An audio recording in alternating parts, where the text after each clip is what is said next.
멈추세요. 저 사람은 우리 아버지를 죽음으로 몰아넣은 사람이에요. 그 한마디에 장례식은 숨소리조차 멎은 듯 얼어붙었습니다. 박성철의 아들은 새파랗게 질린 얼굴로 윤서를 노려보며 차갑게 내뱉었습니다. 입 다물어. 내 아버지처럼 사라지고 싶지 않으면. 윤서는 금방이라도 무너질 듯 떨면서도 굳건히 맞섰어요. 그녀의 손에 쥐어진 USB는 모든 것을 뒤바꿀 진실을 담고 있었죠. 그래서 제가 온 거예요. 당신들이 숨긴 그 끔찍한 진실, 오늘 여기서 전부 밝히겠어요. 그녀의 외침은 장례식장을 뒤흔들었습니다. 과연 윤서는 이 거대한 세력에 맞서 진실을 드러낼 수 있을까요? 이야기 한 잔 나누기 전 구독과 좋아요로 자리를 함께 해주세요. 지금 계신 곳을 댓글로 남겨주시면 그 공간에 따뜻한 인생의 향이 가득 퍼지길 바라겠습니다. 그날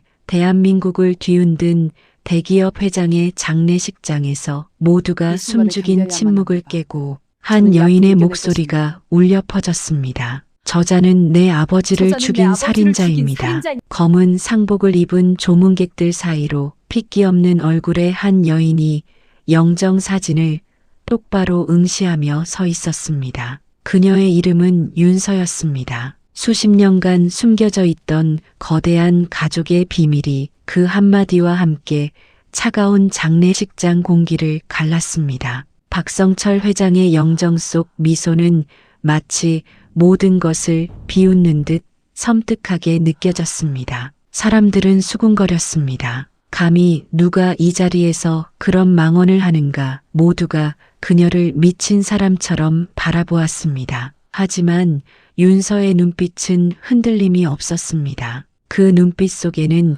오랜 세월 켜켜이 쌓인 분노와 슬픔, 그리고 진실을 향한 굳건한 의지가 담겨 있었습니다. 이야기는 지금으로부터 30년 전으로 거슬러 올라갑니다. 윤서의 아버지 김민주는 박성철 회장의 회사에서 촉망받는 연구원이었습니다. 그는 성실하고 뛰어난 재능을 가졌으며 가족을 누구보다 사랑하는 따뜻한 사람이었습니다. 어린 윤서에게 아버지는 세상의 전부였습니다. 아버지는 밤늦도록 연구에 매달렸고 마침내 회사의 미래를 바꿀 혁신적인 기술을 개발해냈습니다. 온 가족은 희망에 부풀었습니다. 이제 가난과 고통은 끝날 것이라고 믿었습니다. 하지만 그 희망은 잔인하게 짓밟혔습니다. 박성철 회장은 김민준의 기술을 가로채 자신의 이름으로 특허를 출원했습니다.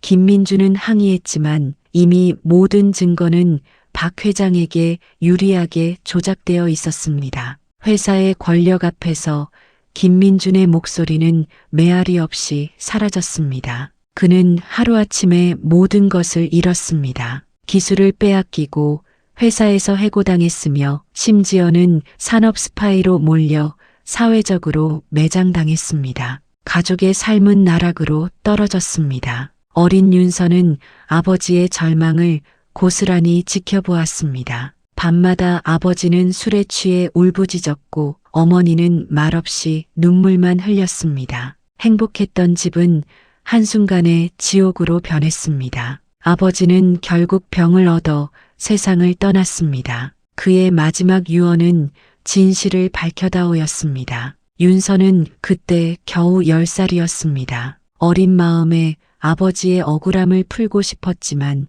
거대한 박성철 회장의 그림자 앞에서 그녀는 아무것도 할 수 없었습니다. 그저 무기력하게 세월만 흘러갔습니다. 윤서는 아버지의 죽음이 단순한 병사가 아니라는 것을 직감했습니다. 그것은 박성철 회장이 저지른 비열한 살인과 다름없다고 생각했습니다. 하지만 그녀에게는 아무런 증거도 없었습니다. 그저 막연한 의심과 분노만이 가슴속에 응어리져 있었습니다. 그녀는 아버지의 유품을 정리하다가 낡은 일기장과 함께 작은 USB 하나를 발견했습니다. 아버지가 생전에 늘 소중히 간직했던 물건이었습니다. USB 안에는 암호로 잠긴 파일이 들어 있었습니다. 윤서는 수년간 그 암호를 풀기 위해 매달렸습니다. 밤낮 없이 매달린 끝에 마침내 암호가 풀렸습니다.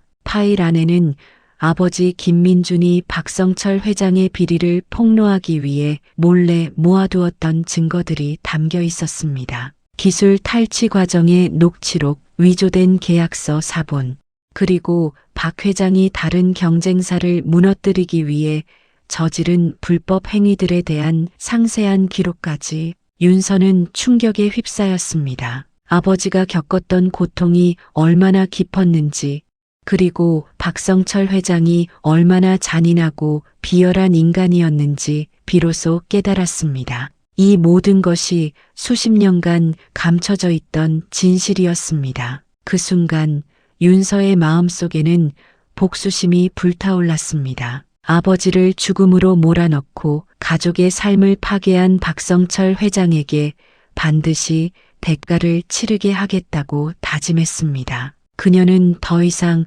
어린아이가 아니었습니다. 아버지가 남긴 유일한 증거를 들고 거대한 권력에 맞서 싸울 준비를 했습니다. 박성철 회장의 장례식장에서 터져나온 그녀의 외침은 단순한 분노가 아니었습니다. 그것은 오랜 침묵을 깨고 세상의 진실을 알리려는 선전포고였습니다. 이제 윤서는 아버지의 억울함을 풀고 모두가 외면했던 진실을 파헤치기 위한 길고도 험난한 여정을 시작합니다. 그녀의 앞에는 상상할 수 없는 시련과 위험이 도사리고 있었습니다. 장례식장에서의 폭탄 선언은 대한민국을 뒤흔들었습니다. 윤서의 외침은 삽시간에 언론의 헤드라인을 장식했고 사람들은 그녀를 미친 여자 취급하거나 혹은 거대 기업에 맞서는 용감한 투사로 보았습니다. 하지만 박성철 회장의 가족과 회사 측은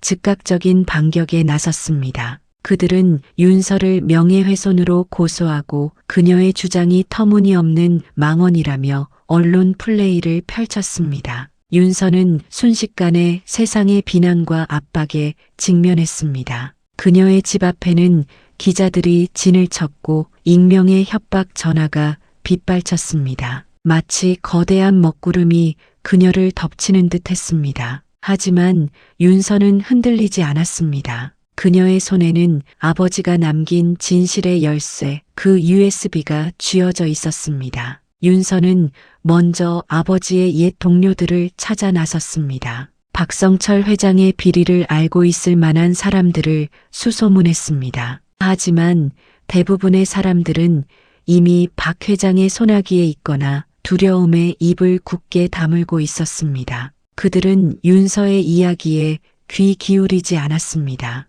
오히려 그녀를 위험한 사람 취급하며 피했습니다. 마치 보이지 않는 거대한 벽이 그녀를 가로막는 듯 했습니다. 그러던 어느 날 윤서는 아버지의 일기장에서 잊고 있던 한 이름을 발견했습니다. 강 변호사. 아버지가 생전에 유일하게 신뢰했던 법률 전문가였습니다. 윤서는 마지막 희망을 걸고 강 변호사를 찾아갔습니다. 강 변호사는 이미 은퇴하여 조용히 살고 있었습니다. 그는 윤서의 이야기를 듣고 깊은 한숨을 내쉬었습니다. 그는 김민준 연구원의 억울한 죽음을 알고 있었지만 당시에는 박성철 회장의 막강한 권력 앞에 아무것도 할 수 없었다고 고백했습니다. 그의 눈빛에는 죄책감과 안타까움이 서려 있었습니다. 윤서는 강 변호사에게 USB에 담긴 증거들을 보여주었습니다. 녹취록과 위조된 계약서, 그리고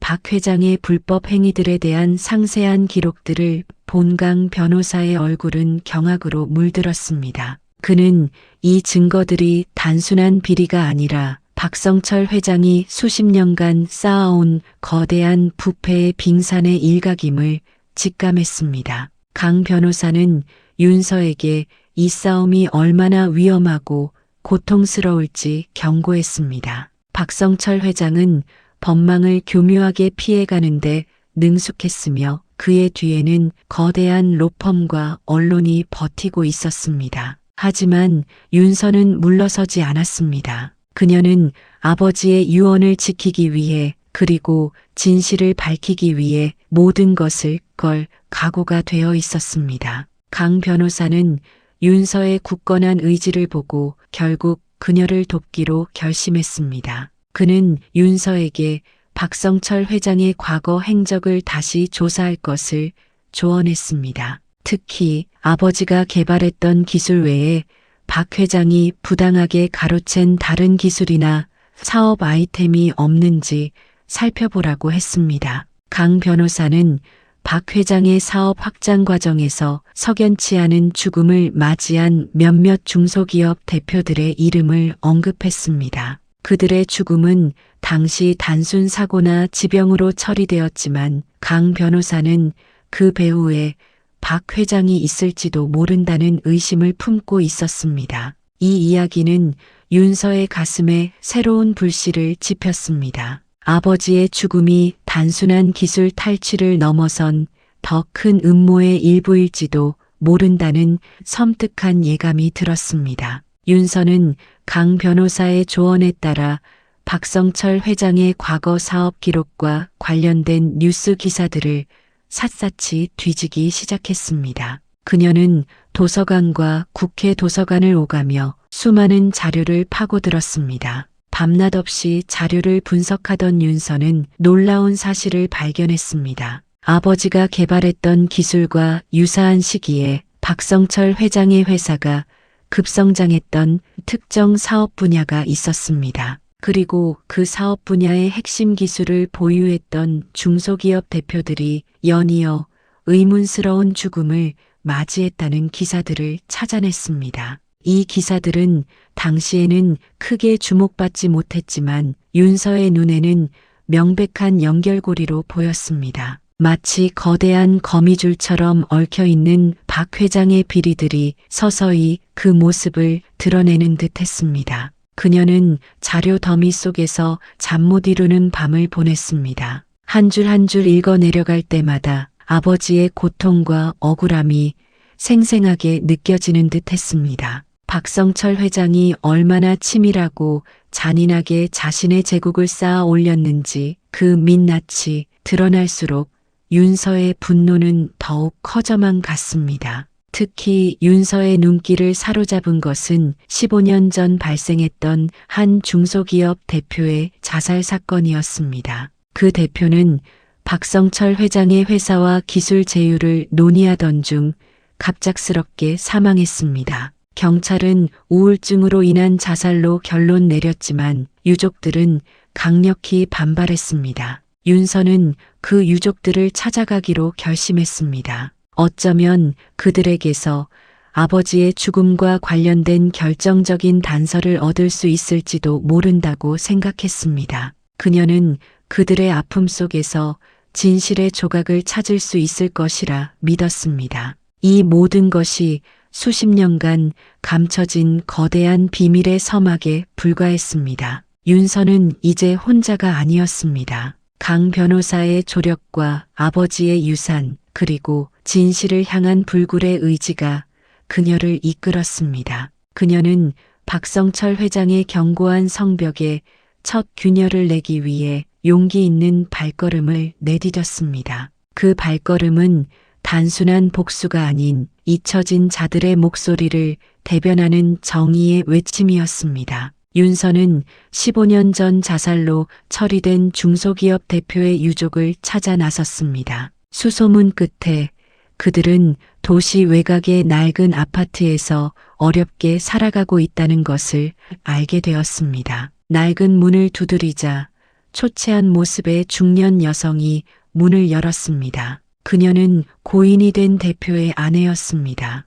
윤서는 조심스럽게 자신을 소개하고 아버지 김민준 연구원의 이야기를 꺼냈습니다. 처음에는 경계심 가득한 눈빛으로 윤서를 바라보던 아내는 윤서가 건넨 아버지의 일기장 사본과 USB에 담긴 일부 자료를 보고는 충격에 휩싸였습니다. 그녀의 눈가에는 금세 눈물이 고였습니다. 그 사람 자살한 게 아니었어요. 박성철 회장이 죽인 거예요. 우리 남편은 절대 스스로 목숨을 끊을 사람이 아니었어요. 아내는 흐느끼며 말했습니다. 그녀는 남편이 박성철 회장에게 기술을 빼앗기고 협박에 시달리다 결국 극단적인 선택을 할 수밖에 없었다고 울부짖었습니다. 당시 박 회장 측은 거액의 합의금을 제시하며 모든 것을 자살로 덮어버리려 했습니다. 유족들은 박 회장의 막강한 권력과 끊임없는 압박에 시달리며 진실을 밝힐 용기조차 낼 수 없었다고 고백했습니다. 그들은 윤서의 아버지처럼 박성철 회장의 탐욕에 의해 삶이 송두리째 파괴된 또 다른 피해자들이었습니다. 아내는 남편이 죽기 직전 박성철 회장과의 마지막 통화 내용을 녹음해 두었다고 말했습니다. 남편은 혹시 모를 상황에 대비해 늘 중요한 대화는 녹음하는 습관이 있었다고 했습니다. 하지만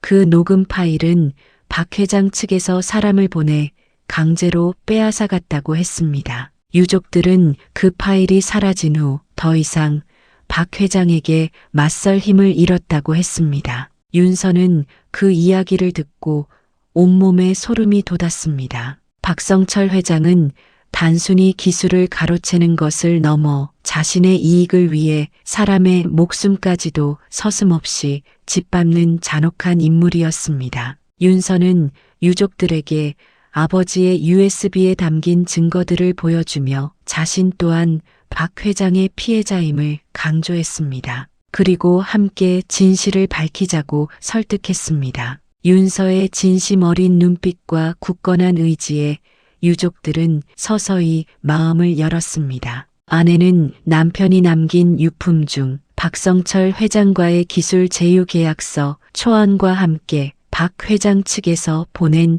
협박성 메시지가 담긴 낡은 수첩을 건네주었습니다. 수첩 속에는 박 회장이 남편에게 내 가족의 안전을 생각하라는 섬뜩한 경고를 보냈다는 기록이 선명하게 남아 있었습니다. 이는 단순한 사업 분쟁이 아닌 명백한 살인 교사나 다름없는 협박이었습니다. 강 변호사는 유족에게서 받은 자료들을 검토하며 경악을 금치 못했습니다. 이건 단순한 자살이 아니었어. 박성철은 자신의 이익을 위해서라면 어떤 짓이든 서슴지 않는 악마 같은 인간이었군. 강 변호사는 분노에 찬 목소리로 말했습니다. 그는 이 자료들을 토대로 박성철 회장의 또 다른 비리들을 파헤칠 수 있을 것이라고 확신했습니다. 특히 수첩에 기록된 협박 메시지는 박 회장의 잔혹한 본성을 드러내는 결정적인 증거가 될 수 있었습니다.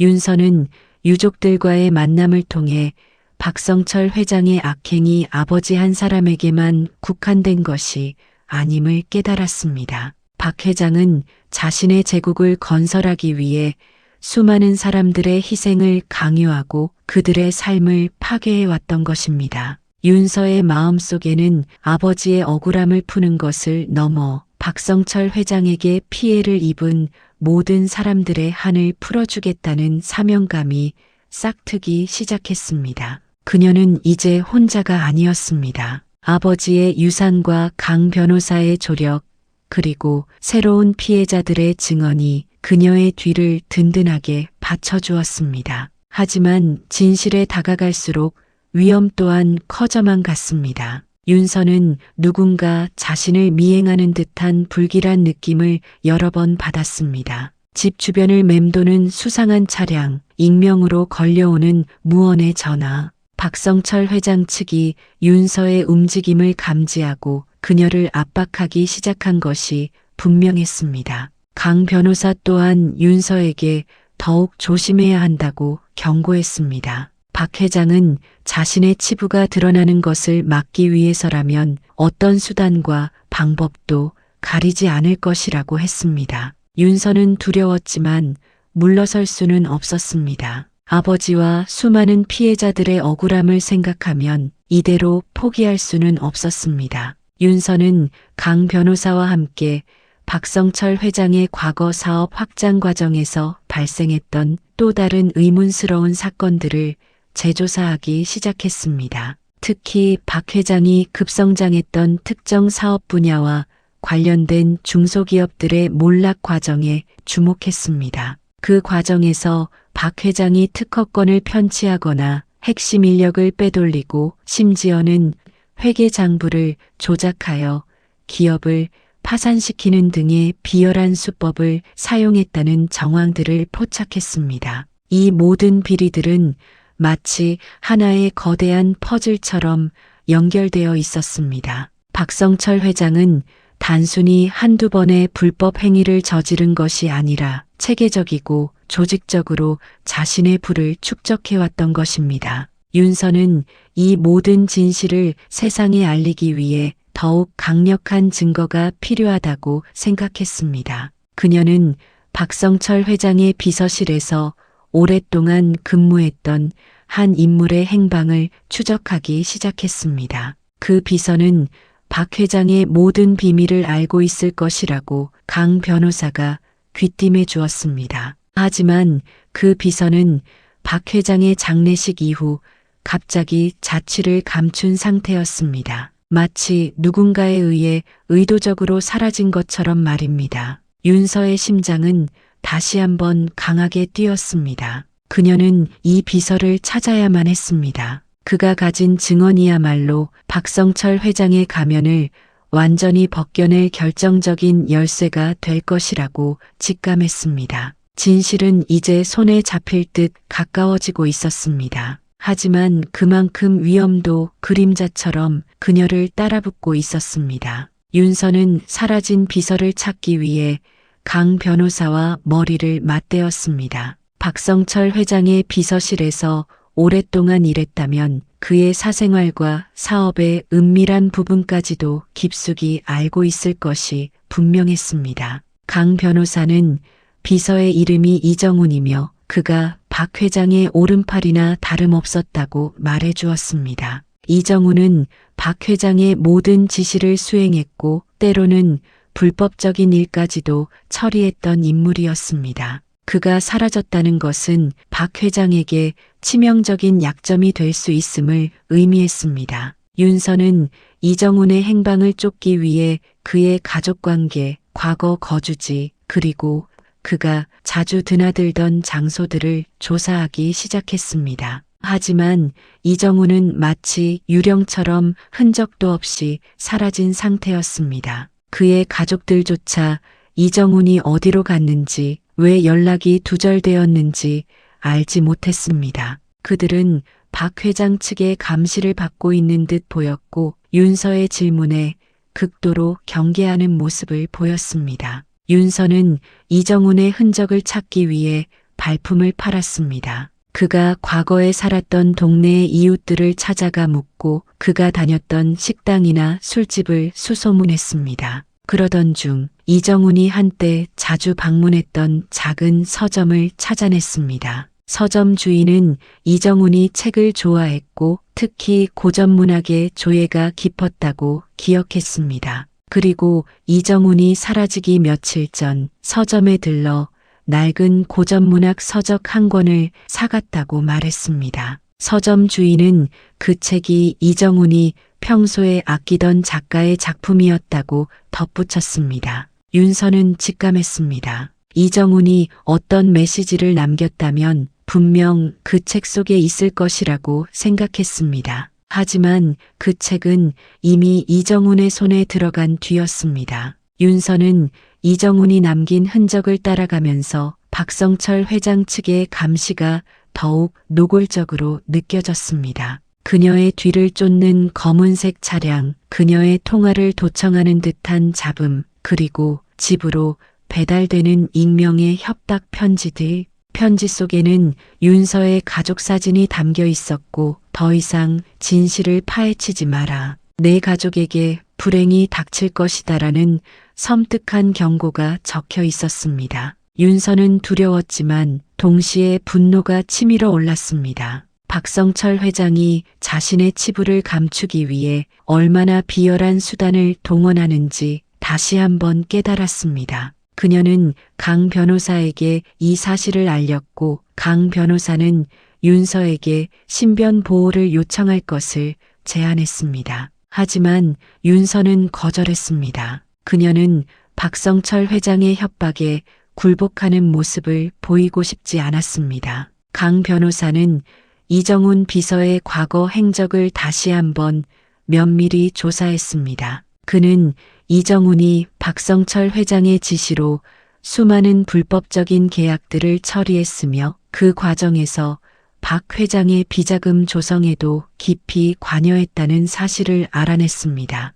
특히 이정훈이 박 회장의 해외 페이퍼 컴퍼니 설립과 운영에 핵심적인 역할을 했다는 증거들을 찾아냈습니다. 이정훈은 박 회장의 모든 더러운 비밀을 알고 있는 산증인이었던 것입니다. 강 변호사는 이정훈이 단순히 사라진 것이 아니라 박 회장 측에 의해 강제로 은닉되었거나 혹은 더 심각한 상황에 처했을 가능성이 높다고 판단했습니다. 윤서는 이정훈이 남긴 단서들을 조합하며 퍼즐을 맞추기 시작했습니다. 서점 주인이 말했던 고전문학 서적, 그리고 이정훈이 평소에 아끼던 작가, 윤서는 그 작가의 다른 작품들을 찾아 읽기 시작했습니다. 그러던 중 한 작품 속에서 이정훈이 과거 자신의 SNS에 인용한 구절을 발견했습니다. 그 구절은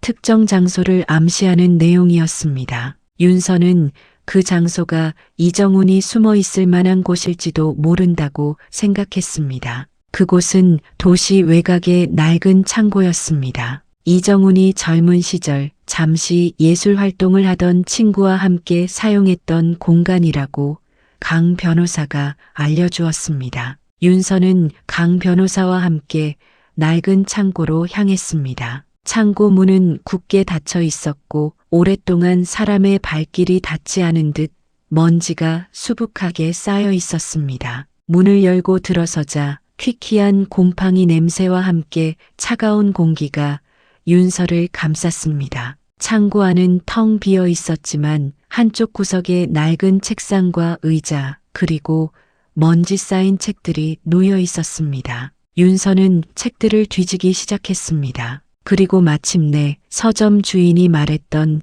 그 고전문학 서적을 발견했습니다. 책 속에는 아무것도 없었습니다. 실망하려는 찰나 윤서는 책의 표지 안쪽에 희미하게 적힌 숫자를 발견했습니다. 그것은 단순한 숫자가 아니었습니다. 마치 암호처럼 배열된 숫자였습니다. 강 변호사는 그 숫자들이 좌표를 나타내는 것일 수도 있다고 추측했습니다. 그들은 즉시 그 숫자들이 가리키는 장소를 찾아 나섰습니다. 그곳은 박성철 회장의 고향에 있는 작은 폐가였습니다. 박 회장이 젊은 시절 잠시 살았던 곳이라고 했습니다. 윤서는 그곳에 이정훈이 숨겨둔 무언가가 있을 것이라고 확신했습니다. 폐가는 음침하고 으스스한 분위기를 풍겼습니다. 윤서와 강 변호사는 조심스럽게 폐가 안으로 들어섰습니다. 그리고 그곳에서 그들은 충격적인 진실과 마주하게 됩니다.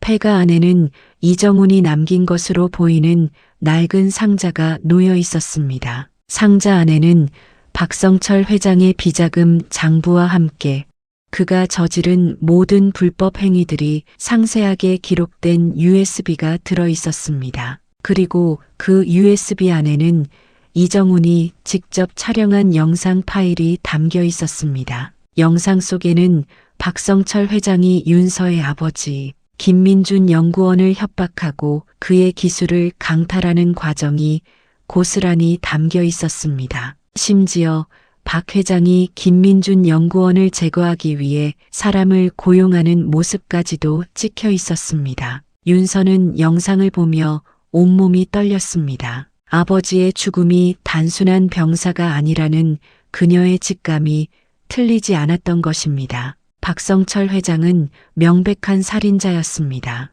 이정훈은 박 회장의 악행을 기록하고 언젠가 진실이 밝혀질 날을 기다렸던 것입니다. 하지만 이정훈은 어디에도 보이지 않았습니다. 그가 이 모든 증거를 남기고 어디로 사라진 것일까요? 진실은 이제 윤서의 손에 쥐어졌습니다. 하지만 이정훈의 행방은 여전히 미스터리로 남아 있었습니다. 폐가 안에서 발견된 영상은 윤서의 심장을 얼어붙게 만들었습니다. 화면 속 박성철 회장은 싸늘한 미소를 지으며 윤서의 아버지 김민준 연구원에게 기술 포기를 강요하고 있었습니다. 김민준 연구원은 억울함을 호소했지만 박 회장은 그의 가족을 언급하며 협박했습니다. 자네 가족의 안녕을 생각해서라도 이쯤에서 포기하는 게 좋을 거야. 그 섬뜩한 목소리가 폐가 안에 울려 퍼졌습니다. 그리고 이어지는 장면은 윤서에게 잊을 수 없는 충격을 안겨주었습니다. 박 회장이 누군가에게 전화를 걸어 김민준, 그 자식 처리해. 사고로 위장해서 깔끔하게라고 지시하는 모습이 고스란히 담겨 있었던 것입니다. 윤서는 그 자리에서 주저앉았습니다. 아버지의 죽음이 단순한 병사가 아니라는 막연한 의심이 잔인한 진실로 눈앞에 펼쳐진 순간이었습니다. 강 변호사 역시 경악을 금치 못했습니다. 그는 박 회장이 얼마나 잔인하고 치밀한 인물인지 다시 한번 깨달았습니다. 영상 속 박성철 회장의 얼굴에는 일말의 죄책감도 찾아볼 수 없었습니다. 오히려 자신의 계획이 성공했다는 듯한 비열한 만족감이 스쳐 지나갔습니다. 윤서는 영상을 몇 번이고 돌려보았습니다. 아버지의 마지막 모습, 그리고 그를 죽음으로 몰아넣은 악마의 얼굴, 그녀의 눈에서는 뜨거운 눈물이 쉴 새 없이 흘러내렸습니다. 하지만 그 눈물은 슬픔만이 아니었습니다. 억눌렸던 분노와 복수심이 활활 타오르는 불꽃처럼 그녀의 심장을 집어삼켰습니다. 아버지는 이토록 비참하게 살해당했던 것입니다. 그리고 그 진실은 수십 년간 어둠 속에 갇혀 있었습니다. USB 안에는 영상 외에도 이정훈 비서가 직접 작성한 것으로 보이는 상세한 기록들이 담겨 있었습니다. 박성철 회장이 김민준 연구원의 기술을 탈취하기 위해 어떤 계획을 세웠는지, 어떤 인물들을 동원했는지, 그리고 그 과정에서 어떤 불법적인 수단들이 사용되었는지에 대한 일지와 증거 자료들이 빼곡히 정리되어 있었습니다. 심지어 김민준 연구원의 죽음 이후 박 회장이 사건을 은폐하기 위해 언론과 경찰에 어떤 압력을 가했는지에 대한 내용까지도 담겨 있었습니다. 이정훈은 박 회장의 모든 악행을 그림자처럼 따라다니며 기록했던 것입니다. 그는 단순한 비서가 아니라 박 회장의 범죄 행각을 기록한 비밀스러운 감시자였습니다. 하지만 이정훈은 왜 이 모든 증거를 남기고 사라진 것일까요? 그가 박 회장의 악행을 폭로하려 했다면 왜 직접 나서지 않고 이런 방식으로 증거를 숨겨두었을까요? 강 변호사는 이정훈이 박 회장의 손아귀에서 벗어나기 위해 필사적으로 노력했을 것이라고 추측했습니다. 어쩌면 이정훈 역시 박 회장의 또 다른 희생자가 되었을지도 모른다는 섬뜩한 예감이 들었습니다. 폐가 안을 다시 꼼꼼히 살펴보던 윤서는 낡은 벽 한쪽에 희미하게 새겨진 글씨를 발견했습니다. 진실은 반드시 드러난다. 하지만 나는 그날을 보지 못할 것이다. 이정훈이 남긴 마지막 메시지였습니다. 그의 글씨는 절망과 체념으로 가득 차 있었습니다. 윤서는 이정훈이 박 회장에게 발각되어 제거되었을 가능성이 높다고 생각했습니다. 그가 남긴 증거들이 바로 그 증거였습니다. 강 변호사는 이정훈이 남긴 자료들을 바탕으로 박성철 회장의 모든 비리를 재구성하기 시작했습니다. 기술 탈취, 살인 교사, 비자금 조성, 그리고 수많은 중소기업들을 파산시킨 불법 행위들, 이 모든 것들이 하나의 거대한 범죄 조직처럼 연결되어 있었습니다. 박성철 회장은 단순한 기업인이 아니라 자신의 이익을 위해서라면 법과 윤리를 무시하고 사람의 목숨까지도 빼앗는 악랄한 범죄자였습니다. 이제 윤서의 손에는 박성철 회장을 단죄할 결정적인 증거들이 쥐어졌습니다. 하지만 이 증거들을 세상에 공개하는 것은 또 다른 전쟁의 시작을 의미했습니다. 박성철 회장의 그림자는 여전히 거대했고 그의 뒤에는 막강한 권력과 자본이 버티고 있었습니다. 윤서는 이정훈이 남긴 USB를 소중히 품에 안았습니다. 이것은 단순한 증거가 아니었습니다. 아버지의 유언이자 이정훈의 마지막 외침이며 박성철 회장에게 희생된 수많은 사람들의 한이 담긴 것이었습니다. 그녀는 이 증거들을 통해 반드시 박성철 회장의 가면을 벗기고 그의 모든 죄를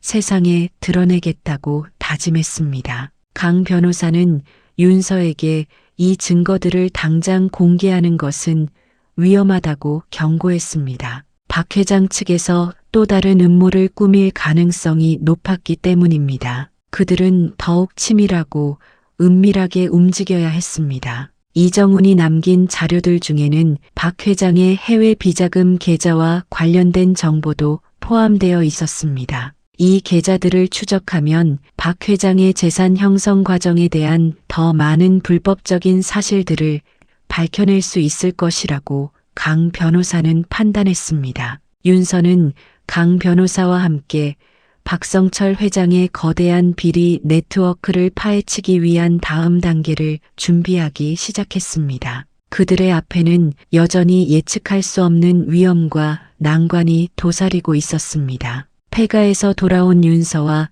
강 변호사는 확보한 증거들을 다시 한번 면밀히 검토했습니다. 박성철 회장의 살인 교사 영상, 비자금 장부, 그리고 이정훈 비서가 남긴 상세한 기록들. 이 모든 것은 박 회장의 추악한 민낯을 드러내는 결정적인 증거들이었습니다. 하지만 강 변호사는 여전히 신중했습니다. 이 증거들은 강력합니다. 하지만 박성철 회장은 단순한 기업인이 아닙니다. 그의 뒤에는 거대한 법률팀과 언론, 그리고 보이지 않는 권력이 버티고 있습니다. 섣불리 움직이면 오히려 우리가 역공을 당할 수 있습니다. 강 변호사의 목소리에는 깊은 우려가 담겨 있었습니다. 윤서는 이정훈 비서가 남긴 나는 그날을 보지 못할 것이다라는 메시지에 마음이 아팠습니다. 이정훈 씨는 왜 직접 나서지 않고 이렇게 증거만 남긴 걸까요? 그도 아버지처럼 박 회장에게 당한 걸까요? 윤서의 물음에 강 변호사는 한숨을 내쉬었습니다. 이정훈 씨는 박 회장의 가장 가까운 곳에서 그의 모든 악행을 지켜본 사람입니다. 그만큼 박 회장의 잔인함과 치밀함을 누구보다 잘 알고 있었을 겁니다. 어쩌면 그는 자신의 목숨을 걸고 이 증거들을 남긴 것일지도 모릅니다. 가족의 안전을 위해 스스로 잠적했거나 혹은 박 회장에 의해 제거되었을 가능성도 배제할 수 없습니다. 강 변호사는 이정훈이 남긴 비자금 장부를 다시 살펴보았습니다. 장부 속에는 박성철 회장이 해외에 설립한 수십 개의 페이퍼 컴퍼니 이름과 그를 통해 오고 간 천문학적인 액수의 비자금 내역이 상세하게 기록되어 있었습니다. 특히 눈길을 끈 것은 박 회장이 특정 정치인과 고위, 공직자들에게 정기적으로 거액의 로비를 벌였다는 정황이었습니다. 장부 곳곳에는 이니셜과 함께 날짜, 금액이 명시되어 있었고 이는 박 회장이 얼마나 깊숙이 사회 각계각층에 뿌리내리고 있었는지를 보여주는 섬뜩한 증거였습니다. 이건 단순한 기업 비리가 아닙니다. 박성철 회장은 거대한 부패의 네트워크를 구축하고 있었습니다. 이 네트워크를 건드리면 우리가 상상하는 것 이상의 반격에 직면하게 될 겁니다. 강 변호사는 경고했습니다. 윤서는 잠시 망설였지만 이내 굳은 결의를 다졌습니다. 그래도 멈출 수 없습니다. 아버지의 억울함 그리고 이정훈 씨의 희생을 헛되이 할 수는 없습니다. 이 진실을 반드시 세상에 알려야 합니다. 그때였습니다. 윤서의 휴대폰으로 알 수 없는 번호의 전화가 걸려왔습니다. 발신자 표시 제한. 윤서는 불안한 마음으로 전화를 받았습니다. 수화기 너머에서는 차갑고 기계적인 목소리가 들려왔습니다. 윤서 씨, 너무 깊이 파고들지 않는 것이 좋을 겁니다. 당신의 가족은 소중하지 않습니까? 목소리는 윤서의 가족이 현재 어디에서 무엇을 하고 있는지 정확히 언급했습니다. 윤서는 온몸의 피가 차갑게 식는 것을 느꼈습니다. 박성철 회장 측이 자신을 감시하는 것을 넘어 가족까지 위협하고 있다는 명백한 경고였습니다. 윤서는 전화를 끊고 떨리는 목소리로 강 변호사에게 상황을 설명했습니다. 강 변호사는 즉시 윤서의 가족들에게 연락하여 안전한 곳으로 피신할 것을 지시했습니다. 박 회장은 이제 모든 수단을 동원할 겁니다. 우리가 예상했던 것보다 훨씬 더 빠르고 잔인하게 움직일 겁니다. 강 변호사의 얼굴에는 긴장감이 역력했습니다. 윤서는 두려웠지만 동시에 더욱 강한 분노가 치밀어 올랐습니다. 자신의 가족을 건드리는 것은 용서할 수 없는 일이었습니다. 그녀는 박성철 회장에게 반드시 그 대가를 치르게 하겠다고 다시 한번 다짐했습니다. 강 변호사는 박 회장의 비자금 장부에서 발견된 로비 대상자들의 명단을 다시 한번 살펴보았습니다. 그 중에는 현직 검찰 고위 간부의 이름도 포함되어 있었습니다. 이는 검찰에 직접 고발하는 것이 얼마나 위험한 일인지를 시사했습니다. 박 회장은 이미 사법 시스템 깊숙이 손을 뻗고 있었던 것입니다. 우리가 가진 증거를 한 번에 터뜨리는 것은 위험합니다. 박 회장 측에서 증거 조작이나 은폐를 시도할 시간을 줄 수도 있습니다. 우리는 여론을 움직여야 합니다. 대중의 관심이 집중되면 박 회장도 함부로 움직이지 못할 겁니다. 강 변호사는 새로운 전략을 제시했습니다. 그는 이정훈 비서가 남긴 자료들 중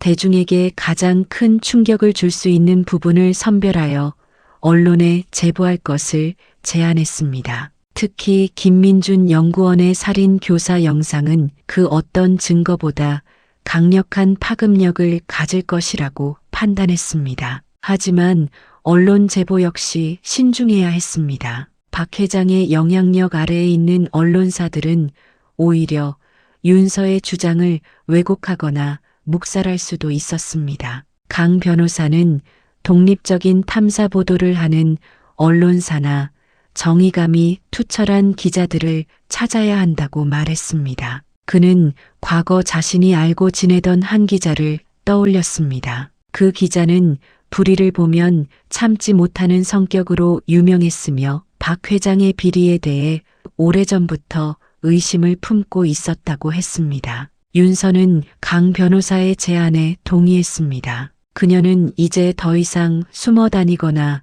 두려워할 시간이 없다고 생각했습니다. 아버지의 억울함을 풀고 박성철 회장의 악행을 세상에 드러내기 위해서는 모든 위험을 감수해야 했습니다. 강 변호사는 이정훈 비서가 남긴 자료들을 다시 한번 분석하며 박 회장의 비리 네트워크의 핵심 고리를 찾아내려 노력했습니다. 특히 박 회장의 해외 비자금 흐름을 추적하여 그의 재산 형성 과정에 대한 더 많은 불법적인 사실들을 밝혀낼 수 있을 것이라고 확신했습니다. 이 모든 것이 박성철 회장의 견고한 성벽에 균열을 내기 위한 치밀한 계획의 일부였습니다. 그들은 이제 거대한 권력에 맞서 싸울 준비를 마쳤습니다. 다음 단계는 박 회장의 심장부를 직접 겨냥하는 것이었습니다. 강 변호사는 박성철 회장의 비리 네트워크를 파헤치기 위해 자신이 알고 지내던 탐사 전문 기자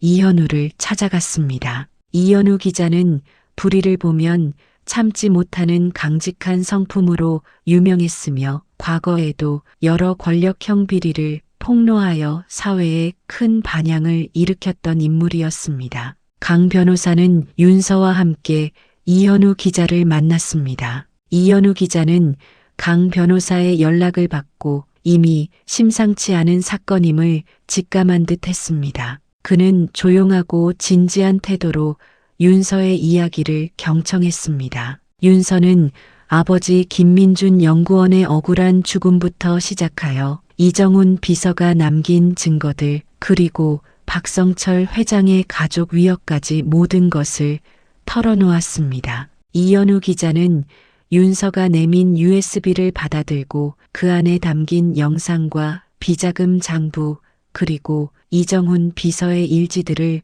꼼꼼히 살펴보았습니다. 영상 속 박성철 회장의 잔인한 지시와 김민준 연구원의 절규를 보던 그의 얼굴은 점차 굳어졌습니다. 특히 비자금 장부에 적힌 정치인과 고위 공직자들의 이니셜을 확인했을 때는 깊은 한숨을 내쉬었습니다. 이건 단순한 기업 비리가 아닙니다. 대한민국의 근간을 흔들 수 있는 거대한 부패의 사슬입니다. 박성철 회장은 단순한 기업인이 아니라 이 사회의 암적인 존재였군요. 이현우 기자의 목소리에는 분노와 함께 진실을 밝히겠다는 강한 의지가 담겨 있었습니다. 하지만 이현우 기자 역시 이 싸움이 얼마나 위험할지 잘 알고 있었습니다. 그는 박성철 회장의 막강한 영향력 아래에 있는 언론사들이 이 사건을 보도하기를 꺼릴 것이며 오히려 윤서와 자신에게 역공을 가할 수도 있다고 경고했습니다. 박 회장은 언론을 통제하는데 능숙합니다. 잘못하면 우리가 오히려 매장당할 수도 있습니다. 하지만 저는 진실을 외면하지 않을 겁니다. 다만 치밀한 전략이 필요합니다. 한 번에 모든 것을 터뜨리기보다는 대중의 관심을 점진적으로 끌어올리면서 박 회장의 숨통을 조여야 합니다. 이현우 기자는 신중하면서도 단호한 태도를 보였습니다. 그는 윤서와 강 변호사에게 박성철 회장의 비리 네트워크를 더욱 깊이 파고들 것을 제안했습니다. 특히 비자금 장부에 언급된 정치인과 고위 공직자들의 실체를 밝히는 것이 중요하다고 강조했습니다. 그들의 실체가 드러나면 박 회장의 비호 세력이 무너지고 그의 권력 기반이 흔들릴 것이라고 판단했습니다. 이현우 기자는 자신이 가진 정보망을 총동원하여 박 회장과 연루된 인물들의 뒷조사를 시작했습니다. 그는 윤서와 강 변호사에게 박 회장의 해외 비자금 흐름을 추적할 수 있는 추가적인 단서들을 찾아달라고 요청했습니다. 윤서는 이현우 기자와의 만남을 통해 새로운 희망을 얻었습니다. 그녀는 더 이상 혼자가 아니었습니다. 강 변호사와 이현우 기자라는 든든한 조력자들이 그녀의 곁에 있었습니다. 하지만 동시에 박성철 회장 측의 압박은 더욱 거세졌습니다. 윤서의 가족들은 안전한 곳으로 피신했지만 그녀의 주변에는 여전히 수상한 그림자들이 맴돌았습니다. 그녀의 사무실에는 익명의 택배 상자가 배달되었는데 그 안에는 죽은 쥐와 함께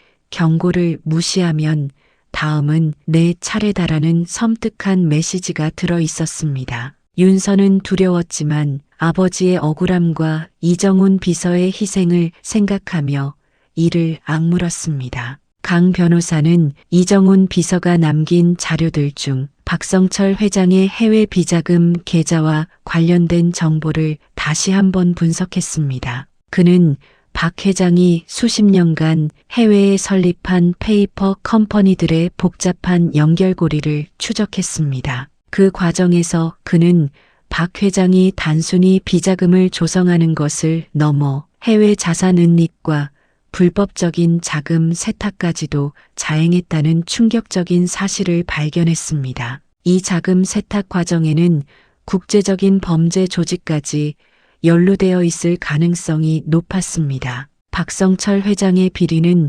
국내를 넘어 해외로까지 뻗어 있었던 것입니다. 이현우 기자는 윤서와 강 변호사가 찾아낸 추가적인 증거들을 바탕으로 첫 번째 탐사 보도를 준비하기 시작했습니다. 그는 김민준 연구원의 억울한 죽음과 이정훈 비서의 실종을 중심으로 박성철 회장의 기술 탈취와 협박 의혹을 제기하는 기사를 작성했습니다. 아직 살인 교사 영상과 비자금 장부의 전체 내용은 공개하지 않았습니다. 대중의 관심을 끌어올리면서 박 회장 측의 반응을 살피기 위한 전략이었습니다. 기사는 익명 제보자의 증언과 강 변호사의 법률적 분석을 토대로 작성되었고 박성철 회장의 장례식장에서 윤서가 외쳤던 살인자 발언을 인용하여 강렬한 인상을 남겼습니다. 기사가 나간 후 사회는 발칵 뒤집혔습니다.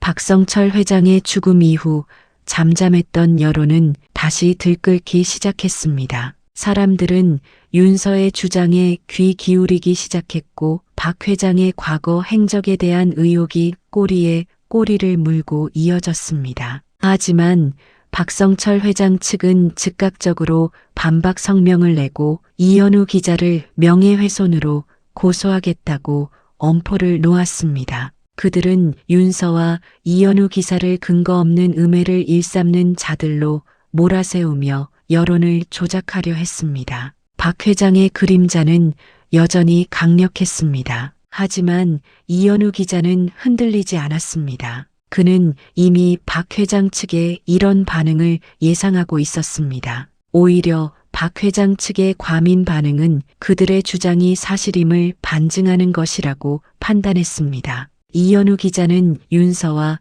강 변호사에게 다음 단계의 보도를 준비할 것을 지시했습니다. 이제는 박성철 회장의 비자금과 그와 연루된 정치인들의 실체를 서서히 드러낼 차례였습니다. 그들은 박성철 회장의 견고한 성벽에 균열을 내기 위한 치밀한 계획을 실행에 옮기기 시작했습니다. 이 모든 것은 거대한 권력에 맞서 진실을 밝히기 위한 길고도 험난한 싸움의 서막에 불과했습니다. 이현우 기자의 첫 보도 이후 박성철 회장 측의 반격은 예상보다 훨씬 거셌습니다. 박 회장 측은 이현우 기자를 상대로 명예훼손 및 업무방해 혐의로 거액의 손해배상 소송을 제기했습니다. 동시에 박 회장과 유착된 언론사들을 통해 윤서와 이현우 기사를 악의적인 음해, 세력으로 몰아가는 여론전을 펼쳤습니다.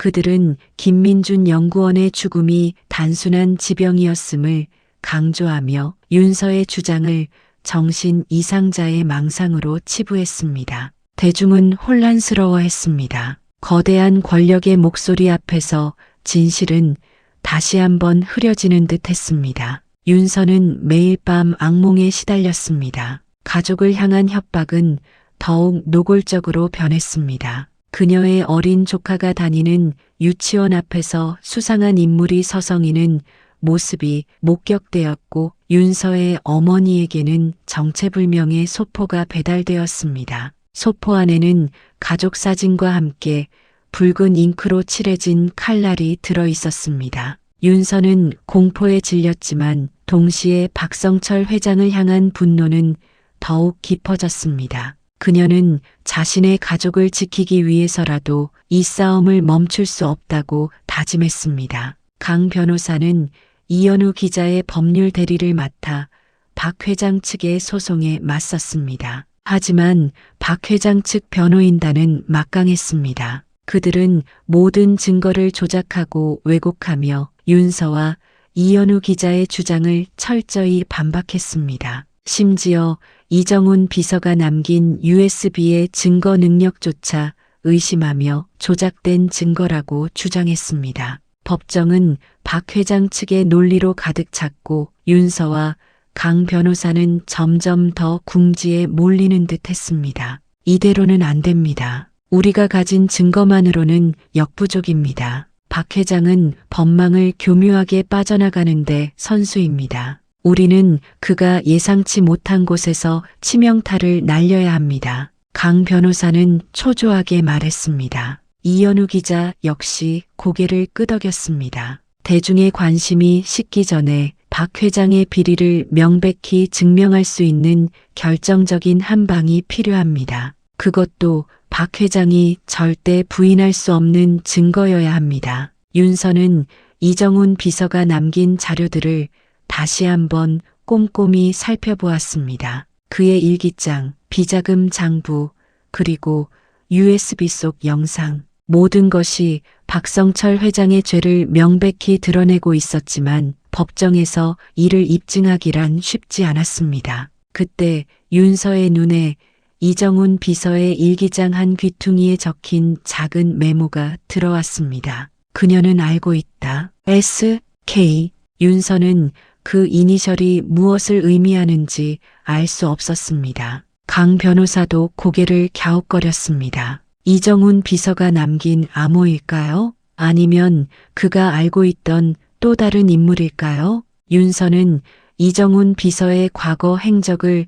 다시 되짚어 보았습니다. 그가 박성철 회장의 비서로 일하기 전 잠시 몸담았던 작은 디자인 회사, 그곳에서 이정훈 비서는 한 여성 디자이너와 깊은 관계를 맺고 있었다는 소문이 있었습니다. 윤서는 혹시 그 그녀가 이정훈 비서의 연인이었을지도 모른다는 직감을 했습니다. 윤서는 어렵게 그 여성 디자이너의 행방을 수소문했습니다. 그녀의 이름은 송경아였습니다. 송경아는 이정훈 비서가 박성철 회장의 비서로 들어가면서 헤어졌다고 했습니다. 그녀는 이정훈 비서가 박 회장 밑에서 일하는 것을 극도로 반대했다고 했습니다. 그 사람은 돈 때문에 영혼을 팔았어요. 박성철 회장은 사람을 망가뜨리는 악마 같은 존재예요. 송경아는 이정훈 비서에 대한 깊은 실망감을 드러냈습니다. 하지만 그녀의 눈빛 속에는 여전히 이정훈 비서에 대한 애틋함이 남아 있었습니다. 윤서는 송경아에게 이정훈 비서가 남긴 USB와 일기장을 보여주었습니다. 특히 그녀는 알고 있다. SK라는 메모를 보여주자 송경아의 얼굴은 하얗게 질렸습니다. 이정훈이 이걸 남겼다고요? 그녀는 떨리는 목소리로 말했습니다. 송경아는 이정훈 비서가 박성철 회장의 비리 자료 일부를 맡겼다고 고백했습니다. 이정훈 비서는 박 회장의 제안을 거절할 수 없는 상황이었지만 혹시 모를 미래를 대비해 자신에게 보험을 들어둔 것이었습니다. 그는 송경아에게 만약 내가 사라지거나 박 회장에게 무슨 일이 생기면 이 자료들을 세상에 공개해달라고 부탁했다고 했습니다. 송경아는 이정훈 비서가 사라진 후 박성철 회장 측의 감시와 협박에 시달렸다고 했습니다. 그녀는 두려움에 자료들을 숨겨두고 아무것도 하지 못했다고 울먹였습니다. 윤서는 송경아를 위로하며 이제는 함께 진실을 밝힐 때라고 설득했습니다. 송경아가 건넨 자료들은 충격적이었습니다. 그것은 박성철 회장이 김민준 연구원의 기술을 탈취하기 위해 사용했던 더미 회사의 설립, 서류와 그 더미 회사를 통해 김민준 연구원의 기술 특허를 불법적으로 이전하는 과정이 담긴 상세한 계약서들이었습니다. 이 서류들은 박성철 회장이 김민준 연구원의 기술을 가로채기 위해 얼마나 치밀하게 계획하고 실행했는지를 명백히 보여주었습니다. 하지만 가장 충격적인 것은 따로 있었습니다. 송경아가 건넨 자료들 중에는 이정훈 비서가 박성철 회장의 지시를 받아 직접 작성한 김민준 연구원 제거 계획서가 포함되어 있었습니다. 계획서에는 김민준 연구원의 일상생활 패턴, 가족관계, 그리고 그를 사고로 위장하여 살해할 구체적인 방법까지 상세하게 기록되어 있었습니다. 이정훈 비서는 박 회장의 지시를 거부할 수 없어 이 계획서를 작성했지만 양심의 가책을 느껴 몰래 복사본을 만들어 송경아에게 맡겨두었던 것입니다. 윤서는 이 계획서를 보며 온몸의 피가 역류하는 듯한 충격을 받았습니다. 아버지가 당한 비극이 단순한 기술 탈취를 넘어 박성철 회장의 직접적인 살인 교사에 의한 것이었음을 다시 한번 확인하는 순간이었습니다. 이 계획서는 박성철 회장이 김민준 연구원의 죽음에 직접적으로 관여했음을 증명하는 가장 강력한 증거였습니다. 강 변호사는 이 자료들을 보며 흥분을 감추지 못했습니다. 이건 게임 체인저입니다. 박성철 회장이 이 증거를 부인할 수는 없을 겁니다. 이정훈 비서가 남긴 이 자료들은 박 회장의 모든 죄를 명백히 밝혀줄 겁니다. 이현우 기자 역시 눈을 빛냈습니다. 이제 박 회장의 가면을 완전히 벗겨낼 때입니다. 이 자료들을 통해 우리는 박 회장의 모든 악행을 세상에 고발할 수 있습니다. 하지만 송경아는 이 자료들을 공개하는 것을 망설였습니다. 그녀는 여전히 박성철 회장의 보복이 두려웠습니다. 이정훈 비서가 자신에게 자료를 맡기면서 이 자료가 공개되면 나는 더 이상 세상에 존재하지 않을 것이라고 말했다고 했습니다. 그녀는 이정훈 비서가 박 회장에게 제거되었을 것이라고 확신했습니다. 윤서는 송경아의 손을 잡고 그녀를 안심시켰습니다. 이정훈 씨의 희생을 헛되이 할 수는 없습니다. 우리가 진실을 밝혀야만 이정훈 씨도 그리고 아버지도 편히 눈을 감을 수 있을 겁니다. 윤서, 강 변호사, 그리고 이현우 기자는 송경아가 건넨 자료들을 바탕으로 마지막 작전을 준비하기 시작했습니다. 그들은 박성철 회장의 모든 비리를 한 번에 폭로할 수 있는 가장 강력한 방법을 모색했습니다. 이 모든 증거들을 가지고 그들은 이제 박성철 회장의 심장부를 직접 겨냥할 준비를 마쳤습니다. 진실의 칼날은 이제 박성철 회장의 목덜미를 향해 정조준되고 있었습니다. 그들의 앞에는 거대한 폭풍이 기다리고 있었지만 그들은 더 이상 물러설 곳이 없었습니다. 윤서, 강 변호사, 그리고 이현우 기자는 송경아가 건넨 자료들을 앞에 두고 밤샘 회의를 이어갔습니다. 박성철 회장의 김민준 연구원 제거 계획서는 그야말로 충격적인 내용으로 가득했습니다. 김민준 연구원의 동선, 가족 구성원의 생활 패턴, 심지어 사고로 위장하기 위한 구체적인 시나리오까지 이 모든 것이 박성철 회장의 지시 아래 치밀하게 계획되었음이 명백히 드러났습니다. 이현우 기자는 이 자료들을 보며 분노를 금치 못했습니다. 이건 단순한 살인이 아닙니다. 계획적이고 잔혹한 청부 살인입니다. 박성철 회장은 법의 심판을 받아야 합니다. 강 변호사는 이 증거들을 어떻게 세상에 공개할지 고심했습니다. 박성철 회장 측의 반격이 상상을 초월할 것이 분명했기 때문입니다. 그들은 가장 안전하고 동시에 가장 강력한 파급력을 가질 수 있는 방법을 찾아야 했습니다. 이현우 기자는 자신이 가진 모든 언론 네트워크를 동원하여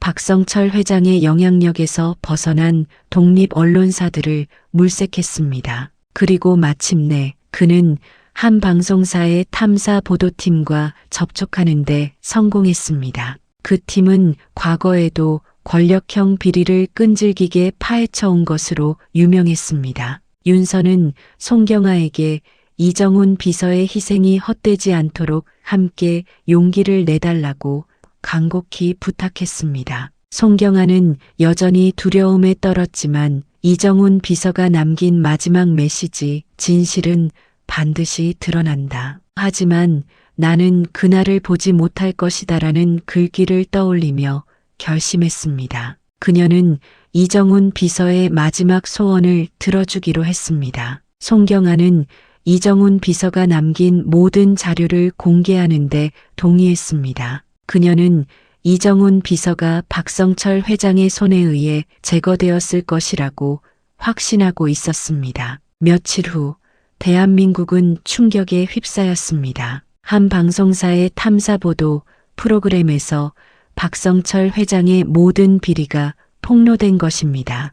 방송은 김민준 연구원의 억울한 죽음으로 시작되었습니다. 윤서의 아버지가 개발한 기술을 박성철 회장이 어떻게 가로챘는지, 그리고 그 과정에서 어떤 불법적인 수단들이 동원되었는지 상세하게 보도되었습니다. 그리고 이정훈 비서가 남긴 USB 속 영상이 공개되는 순간 전 국민은 경악을 금치 못했습니다. 화면 속 박성철 회장은 싸늘한 얼굴로 김민준 연구원에게 기술 포기를 강요하고 있었습니다. 김민준 연구원의 절규와 함께 박 회장의 협박이 이어졌습니다. 자네 가족의 안녕을 생각해서라도 이쯤에서 포기하는 게 좋을 거야. 그리고 이어지는 장면은 모든 시청자들을 얼어붙게 만들었습니다. 박성철 회장이 누군가에게 전화를 걸어 김민준, 그 자식 처리해. 사고로 위장해서 깔끔하게라고 지시하는 모습이 고스란히 전파를 탔습니다. 그 목소리는 너무나도 명확했습니다. 박성철 회장이 김민준 연구원의 살인을 직접 지시했음이 만천하에 드러나는 순간이었습니다. 방송 스튜디오는 침묵에 잠겼습니다. 패널들은 할 말을 잃었고 시청자 게시판은 분노와 충격으로 폭주했습니다. 윤서는 방송을 보며 뜨거운 눈물을 흘렸습니다. 아버지의 억울함이 드디어 세상에 알려지는 순간이었습니다. 그녀의 옆에 앉은 송경아 역시 흐느끼고 있었습니다. 이정훈 비서의 희생이 드디어 빛을 발하는 순간이었습니다. 방송은 여기서 멈추지 않았습니다. 이정훈 비서가 남긴 김민준 연구원 제거 계획서가 화면에 공개되었습니다. 계획서의 내용은 너무나도 잔혹하고 치밀했습니다. 김민준 연구원의 일상생활을 감시하고 그의 가족을 미행하며 사고로 위장하여 살해할 구체적인 방법까지 상세하게 기록되어 있었습니다. 이는 박성철 회장이 단순한 기업 비리를 넘어 살인이라는 극악무도한 범죄를 저질렀음을 명백히 증명하는 결정적인 증거였습니다. 그리고 방송의 마지막에는 박성철 회장의 비자금 장부가 공개되었습니다. 장부 속에는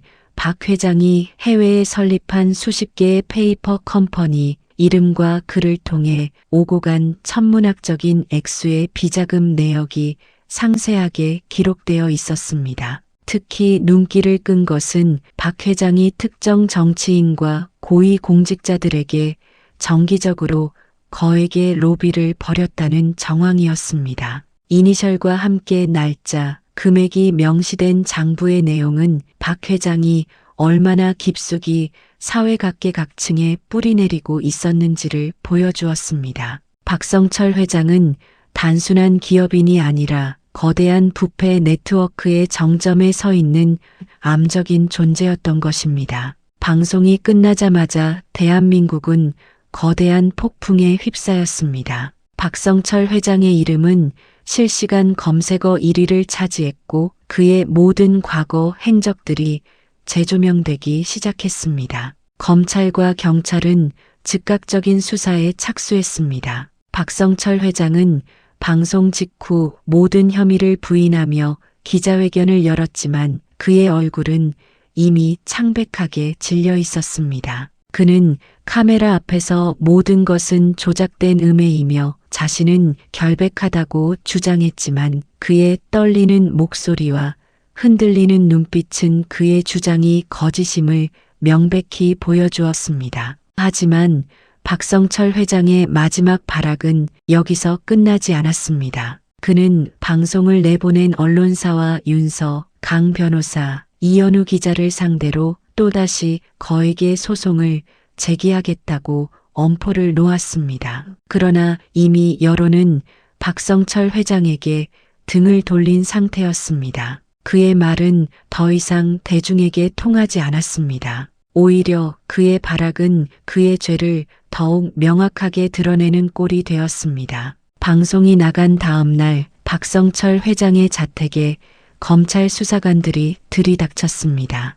그의 집과 사무실은 압수수색을 당했고 박성철 회장은 긴급 체포되었습니다. 그는 수갑을 찬 채 검찰청으로 향하는 길에 수많은 카메라 앞에서 고개를 숙였습니다. 그의 얼굴에는 더 이상 오만함이나 비열한 미소는 찾아볼 수 없었습니다. 오직 절망과 공포만이 가득했습니다. 윤서는 이 모든 과정을 지켜보며 복잡한 감정에 휩싸였습니다. 아버지의 억울함이 풀리고 박성철 회장이 단죄를 받는 순간이었지만 그녀의 마음속에는 여전히 깊은 슬픔과 허탈감이 남아 있었습니다. 이정훈 비서의 행방은 여전히 오리무중이었습니다. 그는 박성철 회장의 손에 의해 제거되었을 가능성이 높았습니다. 윤서는 이정훈 비서의 희생을 잊지 않겠다고 다짐했습니다.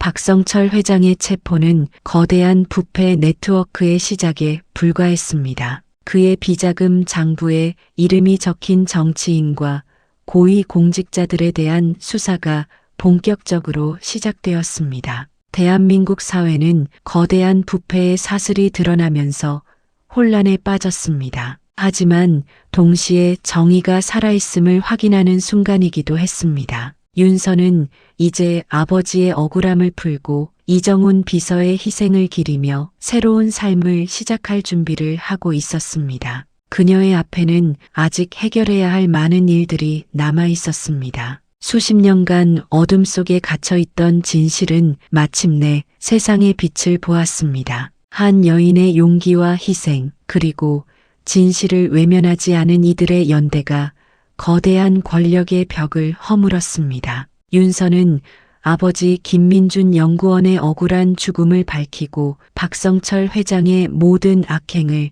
만천하에 드러냈습니다. 그의 몰락은 단순한 한 기업인의 파멸이 아니었습니다. 그것은 우리 사회 깊숙이 뿌리내린 부패의 사슬이 끊어지는 시작을 알리는 신호탄이었습니다. 박성철 회장의 비자금 장부에 기록된 수많은 이름들은 거대한 부패 네트워크의 실체를 드러냈고 검찰은 이 사건을 계기로 전방위적인 수사를 확대했습니다. 대한민국 사회는 한동안 거대한 혼란에 휩싸였지만 동시에 정의가 살아있음을 확인하는 값진 경험을 했습니다. 하지만 이 모든 승리 뒤에는 값비싼 대가가 따랐습니다. 윤서의 아버지는 억울하게 목숨을 잃었고 진실을 위해 용기를 냈던 이정훈 비서 역시 행방불명 상태로 남았습니다. 그의 마지막 메시지처럼 그는 진실이 드러나는 그날을 보지 못했습니다. 윤서는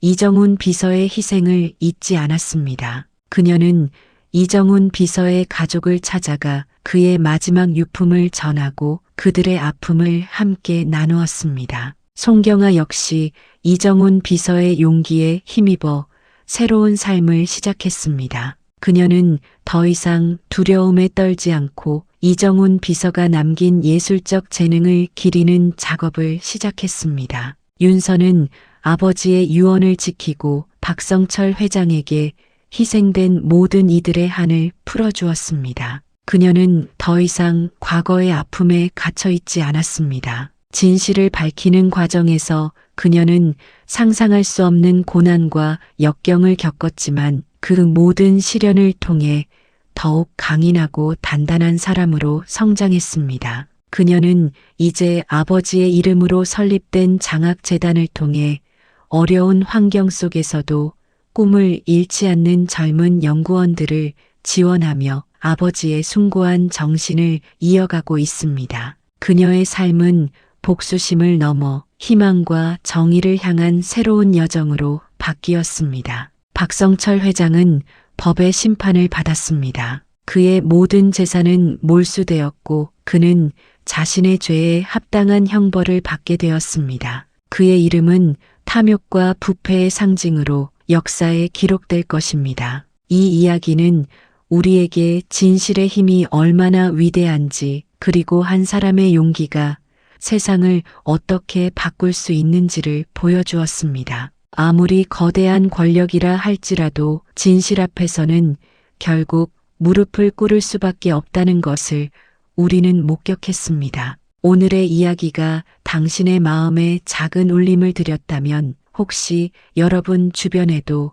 외면받고 있는 진실은 없는지 한 번쯤 돌아봐 주시기 바랍니다. 용기 있는 한 사람의 외침이 세상을 바꿀 수 있다는 것을 우리는 보았습니다. 당신의 작은 관심과 목소리가 또 다른 진실을 밝히는 시작이 될 수 있습니다. 인생에는 끝난 줄 알았던 순간에도 다시 이어지는 이야기가 있습니다.